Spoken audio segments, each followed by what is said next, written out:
The year was 1991. I was 32 years old, and life seemed pretty good. I had a steady job at an auto repair shop in town, a nice house in the suburbs, and most importantly, a family I adored. Margaret and I had been married for nearly 10 years, and we had two kids, Johnny, who was 8, and Daisy, 6. They were our world, and I thought we had built a life that would last forever. But like they say, you never really know what's going on beneath the surface. The first signs that something was wrong came slowly, almost so subtly that I didn't notice. Margaret had been acting distant for months, more quiet, often distracted. She seemed preoccupied with something, but whenever I asked her what was on her mind, she'd just shake her head and say she was tired. At first, I believed her. Between juggling the kids, managing the house, and part-time work as a bookkeeper, it wasn't hard to imagine she was overwhelmed. But soon enough, there were other signs. Strange phone calls she'd leave the room to answer, long afternoons out where she'd return home late with vague excuses, and moments where I'd catch her staring off into space, as if her mind was a million miles away. Still, I didn't press her. We were both busy, and maybe I thought we just needed more time together. That's when Henry, my stepfather, moved in. Henry had been married to my mother for as long as I could remember, ever since I was 12. He was a tough, no-nonsense kind of guy, a truck driver who always had a story to tell. After my mom passed away, he'd struggled to adjust. I didn't think twice about offering him a place to stay when he was going through a tough patch. He needed help, and I owed him that. Family sticks together, after all. At first, having Henry around wasn't a problem. He fit right in, telling stories to Johnny and Daisy, helping around the house, and keeping everyone entertained. Margaret seemed to warm up to him quickly, always laughing at his jokes, offering him drinks while I was out. I thought it was good for her, that maybe having him around was a break from the routine that had worn her down. But then things started to change. Margaret and Henry spent more time together, more than what felt normal. I'd come home from the shop and find them sitting close on the couch, talking in low voices. Once or twice, I'd walk into the room, and the conversation would abruptly stop, both of them acting as if they were caught in the middle of something. I ignored it, told myself I was imagining things. Henry was like a father to me. They wouldn't. But then one day I came home early. It was a Tuesday afternoon, and I had knocked off work early because of some engine part delay. As soon as I pulled into the driveway, something felt off. The kids were at school, and the house was too quiet. I stepped inside, the usual smell of dinner in the kitchen absent, and instead, I heard soft voices coming from upstairs. I don't know what made me walk up those stairs as quietly as I did. Maybe deep down I already knew. Maybe I didn't want to believe what I was about to discover.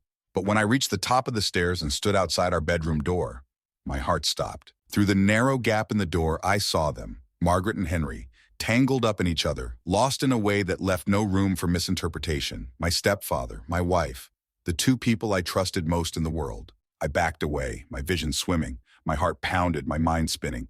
I didn't confront them, didn't burst into the room like I wanted to. I just left. I couldn't think, couldn't breathe.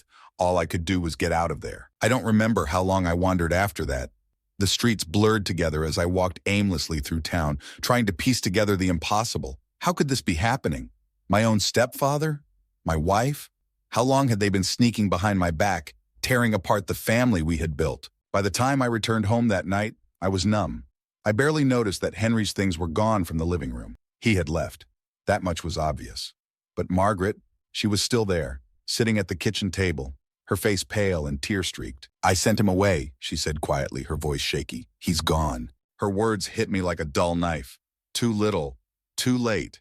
She looked at me, waiting for me to say something, but I just stared at her, unable to wrap my head around the betrayal. "Why?" I managed to ask, my voice hollow. It was all I could say. Margaret's lip quivered, her hands shaking as she gripped the edge of the table. "I don't know," she whispered. It just happened. It was a mistake. Jack, I'm so sorry." A mistake, a mistake. It felt like a slap in the face. Everything about my world had just been ripped apart, and she called it a mistake? The woman I had built my life with, the woman who was supposed to be my partner, my confidant, she had destroyed everything for a fleeting moment with my own stepfather. We sat in silence, her sobs the only sound in the kitchen. I wanted to scream, to yell at her, to ask how she could do this to me, to our family. But all I felt was an overwhelming sense of exhaustion. The weight of the betrayal was too much. "You've ruined us, Margaret," I said finally, my voice breaking. "What about Johnny, Daisy? What are we supposed to tell them?" Margaret buried her face in her hands, her sobs growing louder.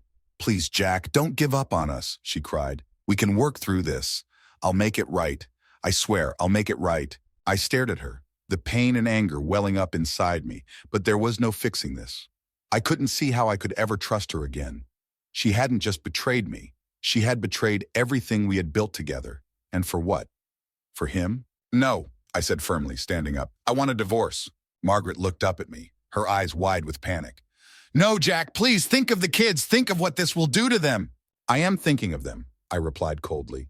And that's why I can't stay. They deserve better than this. Without another word, I turned and left the house. I needed to get out, to clear my head, to figure out how to explain this nightmare to our children. As I drove away, I knew one thing for sure. There was no coming back from this. And while I could one day forgive Margaret for what she'd done, there was no forgiving Henry, not now, not ever. The days following the discovery of Margaret and Henry's betrayal passed in a blur. I took Johnny and Daisy to my sister Lily's house, telling them we were staying there for a while because Mom needed some space. They didn't question it much, at least not at first. I could tell they were confused, but they were too young to understand the truth of what had happened, and I wasn't ready to tell them. Margaret called me several times in the first few days, begging me to come back, to talk things through. I ignored most of her calls, letting them go straight to voicemail. I didn't know what to say to her. I didn't know if I wanted to say anything at all. The betrayal was too fresh, too deep, and Henry, he was nowhere to be found, which was fine by me. The last thing I wanted was to see his face or hear his excuses. On the third day, Margaret showed up at Lily's house, desperate to talk. Lily let her in, though the look she gave me told me she didn't think much of Margaret showing up unannounced. Please, Jack, Margaret said, her voice shaking as she stood in the doorway. We need to talk about this, about us. I glanced over at the kids who were watching TV in the living room, unaware of the tension in the air. Reluctantly, I nodded and followed her outside to the porch. I didn't want to have this conversation, but I knew it had to happen. Margaret looked terrible, her face pale, her eyes red and puffy from crying. I could tell she hadn't slept much, and I took a small, bitter satisfaction in knowing that the guilt was eating away at her. But that didn't change what had happened. I've sent Henry away, she said, her voice barely above a whisper. He's gone. He won't be coming back. I crossed my arms, keeping my distance. And what? That's supposed to make everything better.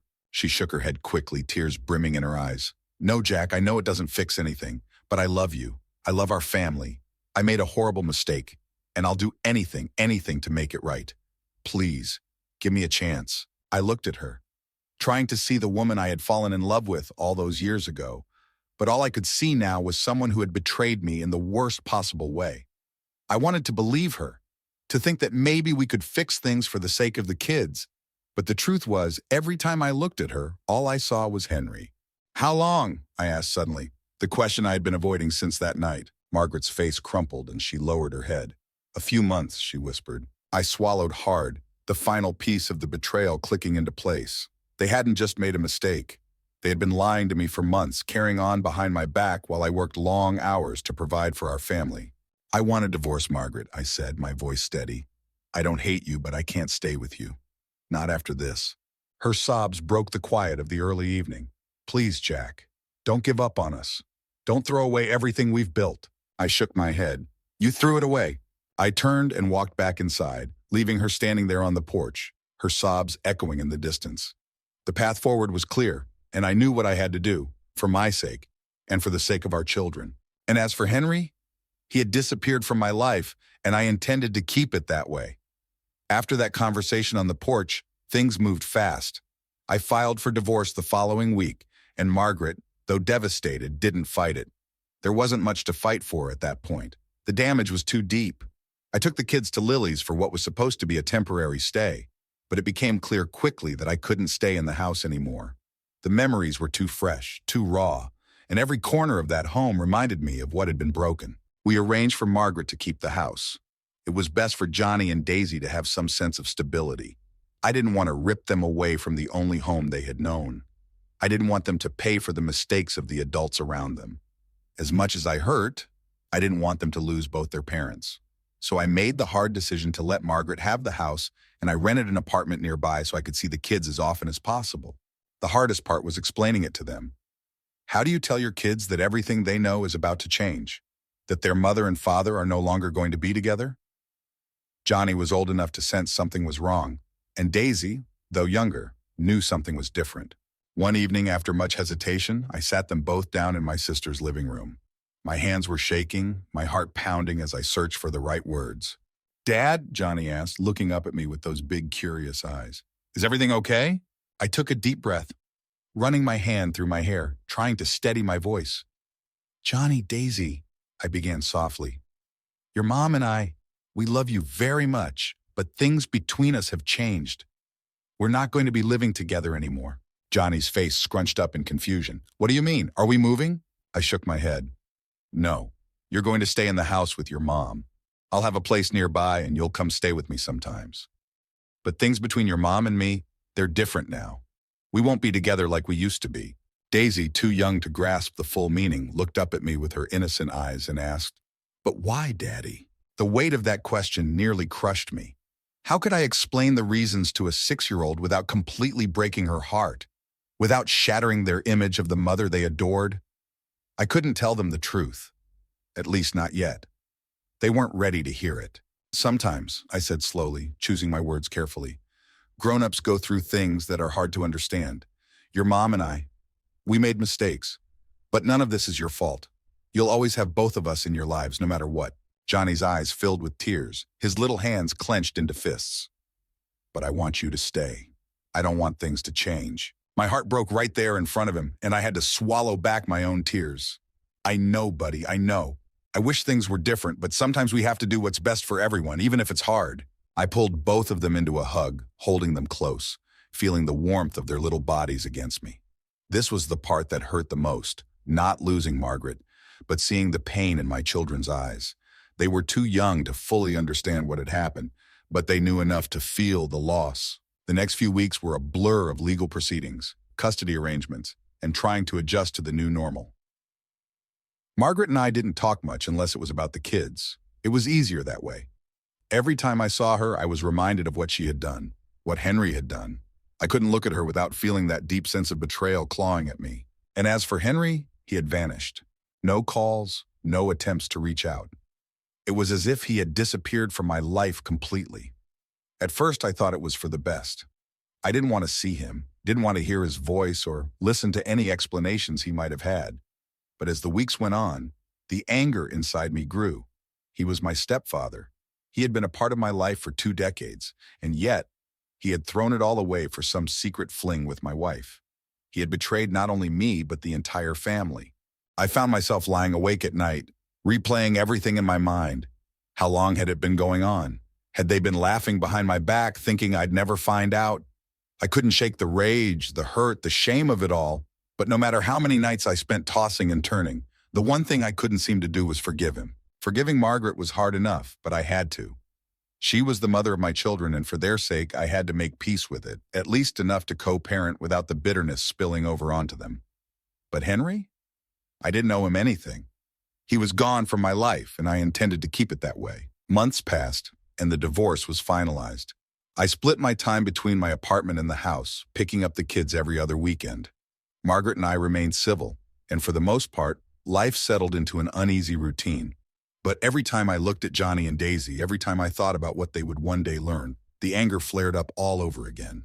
It wasn't just the betrayal, it was the fact that I had to live with it, that someday I would have to explain to my kids why their father couldn't look at their grandfather the same way ever again. I had forgiven Margaret, not for her, but for the children. But Henry? Never. Time moved on, but the bitterness inside me never quite faded. My life had settled into a routine: work, the kids, and the slow, painful process of healing. I kept things civil with Margaret for Johnny and Daisy's sake. We did our best to navigate co-parenting, and to the outside world, it probably looked like we were doing just fine. But the truth was, I still felt like a broken man, especially whenever I thought about Henry. The kids still didn't know the full truth. How could they? I wasn't about to tear apart their view of the family they loved. But keeping that secret gnawed at me. Every time Johnny asked about Henry, wondering why he hadn't visited, why he wasn't around, I made up excuses. "He's busy," I'd say. "He's been on the road." I could see the disappointment in his eyes, but I wasn't ready to tell them the real reason their grandfather had disappeared from their lives. Not yet. But as the months passed, the kids began asking more questions. Henry had been a huge part of their lives, especially when he'd lived with us. Johnny missed his stories, his goofy antics, and Daisy often asked when they'd see him again. The more they asked, the more my resentment grew. Henry had destroyed our family, but to my children, he was still a beloved figure, a man they looked up to. I hated him for what he had done, but I hated even more that they still adored him, blissfully unaware of the truth. Then one day out of the blue, Henry called. I'll never forget the feeling when I saw his name flash across my phone screen. It had been almost a year since the affair came to light, and in that time, he hadn't reached out once. I had assumed he was too ashamed, or maybe he just didn't care. But there he was, trying to come back into my life like nothing had happened. I stared at the phone, my heart racing with a mix of anger and confusion. Part of me wanted to let it ring, to ignore him, to let him stay in the past where he belonged. But another part of me, the part still hungry for answers, picked up the call. Jack, Henry's voice was hesitant, softer than I remembered. It's been a while. I clenched my teeth, the sound of his voice sending a rush of anger through me. Yeah, it has. There was an awkward pause, the silence heavy between us. Look, I know I don't deserve to ask for anything after what happened, but I need to talk to you about everything, about Margaret, the kids, all of it. My knuckles turned white as I gripped the phone tighter. You really think I want to hear anything you have to say after what you did? I know you don't, he said quickly, his voice almost pleading. But I'm asking you to listen. Please, not for me, for the kids. They deserve to know what happened, and I owe them that. For a moment I was silent. He was right about one thing. The kids did deserve to know the truth. But was I ready for that? Was I ready to reopen the wounds that had just barely begun to heal? Fine, I muttered. Say whatever it is you have to say, but don't expect anything from me. We met at a small diner outside of town, a place where I knew we wouldn't run into anyone we knew. I didn't want Margaret hearing about this meeting. As much as I had learned to forgive her, I wasn't ready to have that conversation yet. Not until I heard what Henry had to say. When I walked into the diner, Henry was already there, sitting in the back corner, looking older and more worn down than I remembered. His once strong, confident demeanor had been replaced with a slumped posture and tired eyes. For a brief moment, I felt a pang of something. Pity, maybe. But it quickly disappeared when I remembered why we were there. He stood when he saw me, but I didn't offer a handshake. Instead, I sat down across from him, my arms crossed, waiting for him to speak. Thank you for meeting me, he started, his voice low. I didn't know if you'd ever want to see me again. I stared at him, unblinking. I don't. He nodded slowly, swallowing hard before continuing. I know what I did was unforgivable. I know I hurt you and Margaret, and I ruined everything that mattered. I don't have any excuses, Jack. I don't. But I've spent the last year thinking about how much I let you down, how much I betrayed you and your family. My heart pounded in my chest, but I didn't speak. I wasn't ready to let him off that easy, and he knew it. I never should have let it happen, he went on, his voice breaking. Margaret and I, it started as just, I don't even know what, a moment of weakness, but it got out of control. And before I knew it, I was sneaking around like some damn fool, hurting the one person who trusted me the most. I didn't mean for it to go as far as it did. I shook my head, feeling the anger rise again. You didn't mean for it to go that far? Henry, you slept with my wife. You betrayed me in my own house, under my own roof. You knew what you were doing. Don't sit here and act like it was some accident. He flinched at my words, nodding slowly. You're right. It wasn't an accident. I knew what I was doing and it was wrong. I'll never forgive myself for it. And I don't expect you to forgive me either. Good, I spat, because I won't. Henry's face crumpled, and for a moment I thought he might cry. But he held it together, taking a deep breath before speaking again.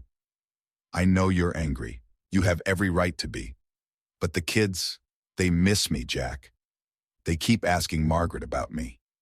They deserve to know why I haven't been around. I clenched my fists under the table, the thought of telling Johnny and Daisy the truth weighing heavy on my heart. How could I explain it to them? How could I tell them that their grandfather wasn't the man they thought he was? I haven't told them anything, I said quietly. They don't know why you disappeared. I've been protecting them, Henry nodded. I know, and I'm grateful for that. But they're going to find out eventually. We owe it to them to tell them the truth. I'm not asking you to forgive me, Jack. I know that's not in the cards, but maybe we can find a way to explain it to them, together. I stared at him, the man who had shattered my life, the man who had betrayed me in the worst possible way. Every part of me wanted to walk out, to tell him to stay gone and never come near my family again. But I couldn't deny that he was right. The kids deserved the truth. And whether I liked it or not, Henry was a part of their lives. After a long silence, I finally spoke. I'll think about it. But this doesn't mean I'm ready to forgive you, Henry. Not now. Not ever. He nodded, his shoulders sagging in defeat. I understand. As I stood up to leave, I felt a sense of closure. Not forgiveness, but an understanding that I couldn't run from this forever. The kids would eventually learn the truth, and when that time came, I'd have to be ready. But as for Henry, he was a ghost in my life now, and that's how it would stay. After meeting with Henry, I couldn't shake the heaviness that settled in my chest. Every word he said played on repeat in my mind, especially the part about the kids. He was right. They'd eventually need to know the truth. But how? How could I explain that their beloved grandfather had destroyed everything? How could I tell them that the man they had looked up to wasn't who they thought he was? I sat with it for days, going over and over how to approach it. I couldn't bring myself to tell Margaret about meeting Henry, and even if I did, I wasn't sure it would matter. We were barely speaking outside of coordinating schedules for the kids. Everything between us had become transactional. When we did talk, it was mostly about logistics. Who was picking up Johnny from soccer, what time Daisy had her dance practice. It was easier that way, easier than pretending that the love we had once shared was still there, somewhere, buried under the hurt. But the kids, they were a different story. They needed more from me than logistics. They needed honesty, and more than that, they needed stability.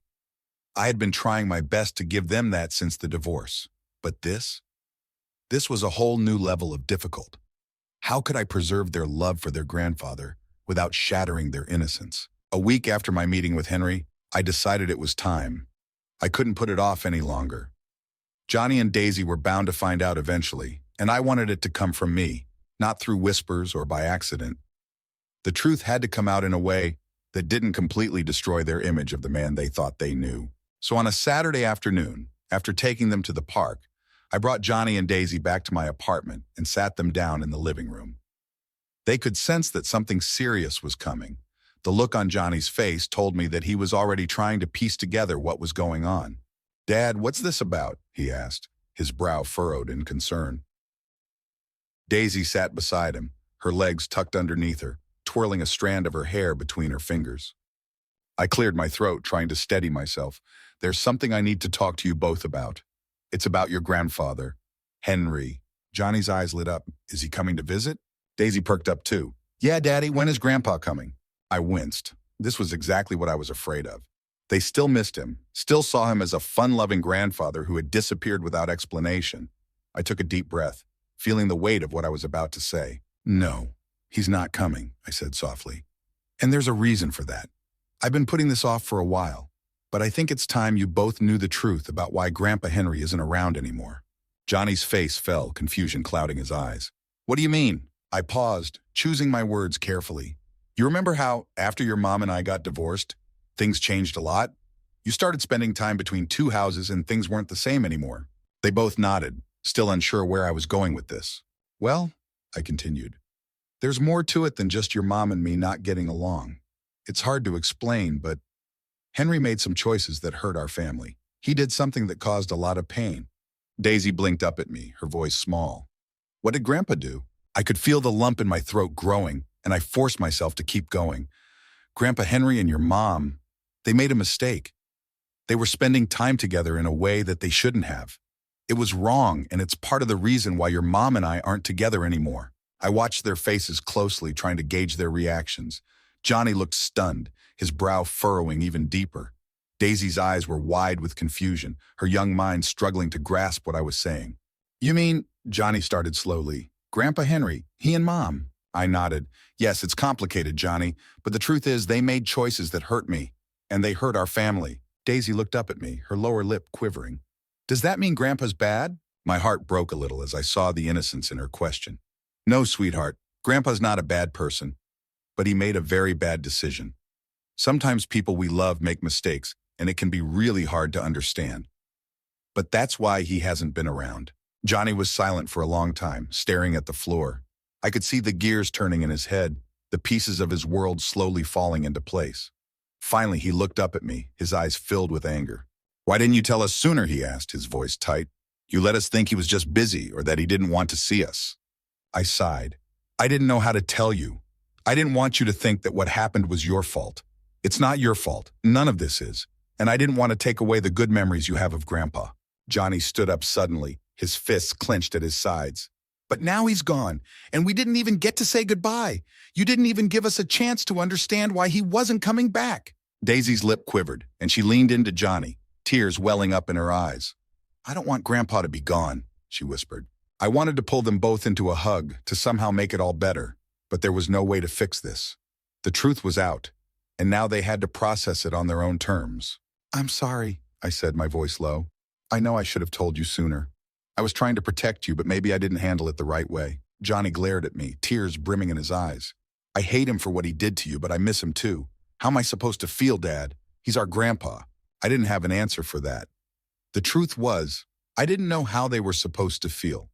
I had spent the last year battling my own emotions about Henry, swinging between hatred and grief for the man I had once called family. But for Johnny and Daisy, this was the first time they were confronting it. You can feel however you want, Johnny, I said gently. It's okay to be angry. It's okay to miss him. You're allowed to feel both things at the same time. Johnny wiped his eyes angrily, while Daisy buried her face in his shoulder, her small body shaking with quiet sobs. I could see that telling them the truth had opened up wounds I wasn't sure how to heal, but it had to be done. They needed to know. After a while, Johnny finally looked up at me, his voice quiet. Will we ever see him again? I hesitated. I didn't want to take that choice away from them, but I also knew how much I still struggled with the thought of Henry coming back into our lives. I don't know, I answered honestly. That's something we'll have to talk about. But for now, let's just take it one step at a time. The conversation ended there, but I knew the real work was just beginning. Johnny and Daisy would need time to process everything, and I would need time to figure out how to navigate the complicated emotions that lay ahead. I had spent so long trying to bury the pain of what happened, but now it was out in the open, and there was no going back. As I watched my children struggle with the truth, I realized that forgiveness, if it ever came, would be a long, difficult road. The days following that difficult conversation with Johnny and Daisy were filled with a heavy silence. I could see the confusion and pain in their eyes, the way they tried to make sense of the betrayal that had shattered our family. Johnny, especially, had grown distant. He wasn't the same cheerful kid he had been. He stopped asking to play catch, stopped talking about school, and spent more time in his room than with his friends. Daisy was quieter, too, though she still clung to me every night, asking if everything was going to be okay. I did my best to reassure them, but I knew this was something I couldn't just fix. The truth had hit them hard, and now they were dealing with the fallout in their own ways. I found myself lying awake at night thinking about how much had changed. The kids were different now, and I couldn't help but feel like I had stolen some of their innocence by telling them the truth. But it had been necessary. There was no other way forward. I hadn't heard from Henry since our meeting at the diner, and part of me was relieved. I wasn't ready to face him again, not after seeing how devastated the kids were by his absence.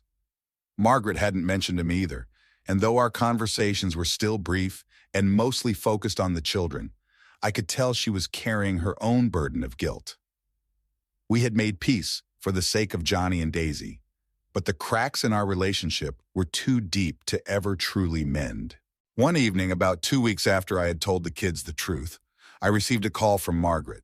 Hey, she said, her voice hesitant. I've been thinking about the kids, about everything they're going through. I leaned against the kitchen counter, sensing there was something more she wanted to say. Yeah, I know it's been hard for them. It has, she agreed, and I think they need to see Henry. I blinked, caught off guard by her words. What? You think they should see him? Yes, she said quietly. Look, Jack, I know what he did was terrible. I know you'll never forgive him for what happened, and I don't expect you to. But the kids, they miss him.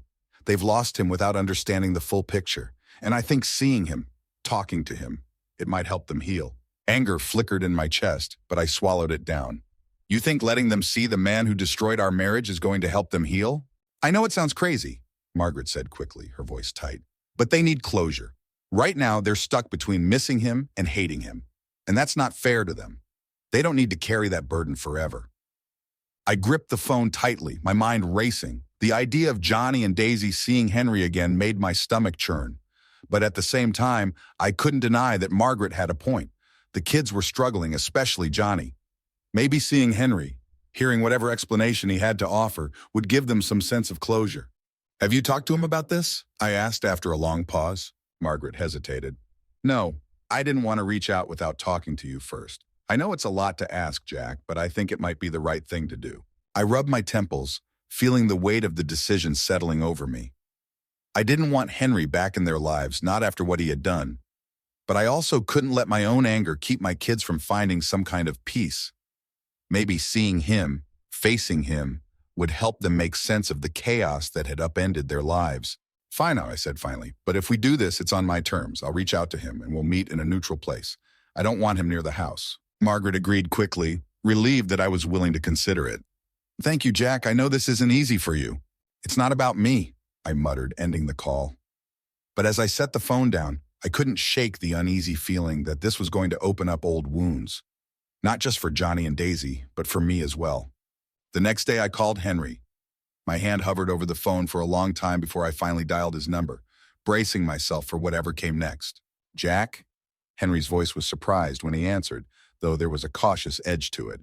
"I wasn't expecting to hear from you." "Yeah, well," I sighed, rubbing the back of my neck. "I've been thinking. The kids, they're struggling. They miss you. And Margaret thinks, hell, we both think, that maybe they need to see you, just to talk." There was a long pause on the other end, and for a moment, I thought maybe he had hung up. But then he spoke, his voice quiet and filled with something that almost sounded like regret. "I'd like that. I've missed them more than anything. I didn't expect them to forgive me, but I want to try to explain, to give them something." "I'm not doing this for you, Henry," I said sharply. "This is for them. You better be ready to explain yourself because they deserve that much." "I understand," he said, his voice heavy. "Thank you, Jack. I know this isn't easy for you."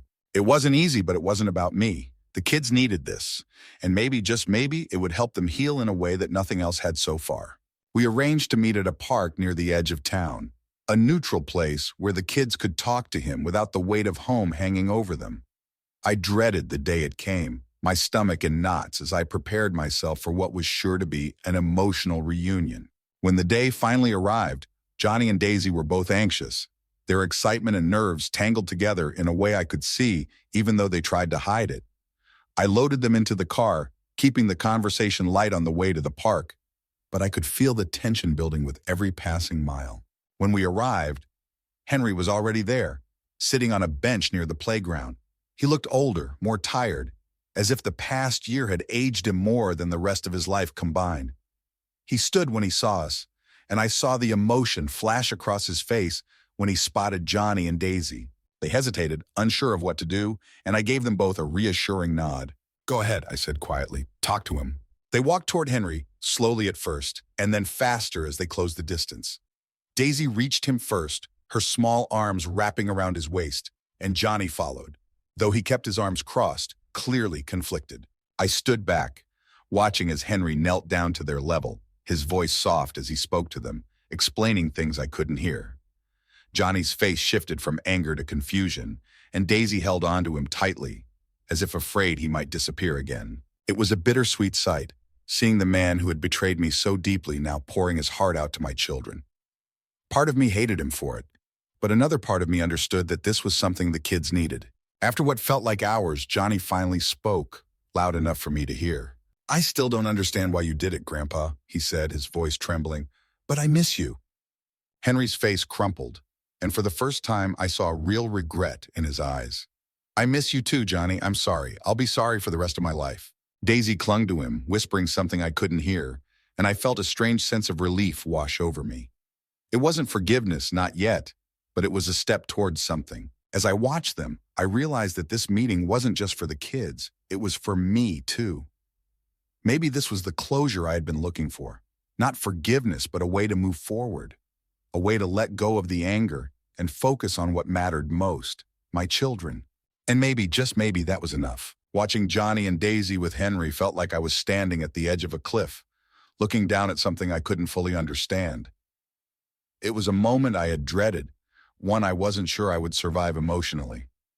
Yet, as I stood there, observing the way my children clung to him, how their little bodies trembled as they fought through the confusion and pain, I realized that this was what I had needed all along. For months, I had carried the weight of betrayal, anger and confusion, building walls around myself to keep from feeling the full force of what had happened. But seeing them with Henry, seeing him apologize in a way that felt real for the first time, made me feel something I hadn't allowed myself to feel in a long time. Peace. Not complete, not all-encompassing, but enough to let a small part of the anger inside me start to unravel. After what felt like an eternity, the three of them finally stood, and Johnny and Daisy walked back toward me, their faces solemn but softer, as if a weight had been lifted off their young shoulders. Henry stayed by the bench, giving them space. I could see the gratitude in his eyes, but he didn't move toward us. He knew this was still fragile. Johnny came to stand beside me, his face serious. "Dad, can we talk later?" I nodded, understanding. "Of course, buddy, whenever you're ready." Daisy wrapped her arms around my waist, burying her face in my side. "I'm glad we saw Grandpa," she whispered, her voice muffled. "But I don't want him to hurt us again."